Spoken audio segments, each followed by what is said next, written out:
Bonjour à tous, aujourd'hui on voulait vous faire une toute première présentation du Surface Book qui vient juste d'arriver à la rédaction.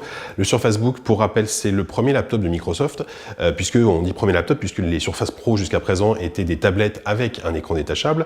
Là cette fois-ci on a affaire à un véritable laptop qui a un clavier et un touchpad.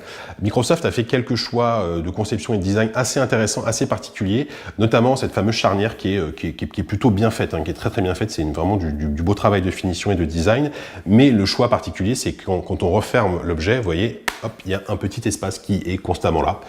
C'est un choix qui vraiment fait beaucoup débat, voilà, même au sein de la rédaction. Il y en a qui trouvent ça très moche, il y en a qui trouvent ça plutôt joli, il y en a qui ont peur que le clavier s'abîme parce qu'on va glisser des pièces de monnaie, des billettes de pain, enfin ce que vous voulez.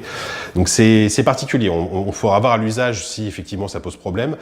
L'autre particularité du produit, c'est, je vous disais au début que c'était un laptop, c'est un laptop effectivement, mais c'est un laptop qui se détache, puisque voilà, en appuyant sur ce petit bouton, on peut détacher l'écran, voilà. Et du coup, on a une tablette de 12,5 pouces, donc qui est plutôt confortable, du coup, qui est assez légère. D'ailleurs, c'est plutôt intéressant puisque le produit reste léger. Et si on veut s'en servir en mode tablette avec le clavier ou en mode tente, on est obligé donc du coup de retourner l'écran et de le rebrancher. Et voilà, et là on utilise du coup le produit en mode tente.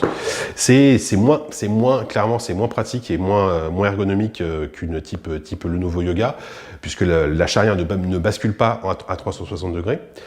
Par contre, ce qui est du coup le risque, c'est que les gens pensent que cette charnière bascule et ils vont casser tout simplement l'écran parce qu'ils vont forcer sur la bascule et ça risque d'abîmer le produit. On ne sait pas si les choix sont parfaitement judicieux parce que voilà, c'est un beau produit. Pour le moment, on n'en est pas encore. Enfin, on n'a pas encore testé le produit suffisamment pour avoir un avis définitif dessus. Mais en tout cas, ce qui est sûr, c'est que c'est un produit très premium, puisqu'il est vendu quand même entre 1500 et 3000 euros selon la configuration. Donc c'est cher, on est carrément au-dessus d'un MacBook Pro, même qui clairement est le concurrent le plus direct du Surface Pro aujourd'hui par rapport à ses caractéristiques et son écran. Donc voilà, on est sur un produit très premium, assez cher, qui a beaucoup de qualité, on en parlera, notamment son écran est d'excellente qualité.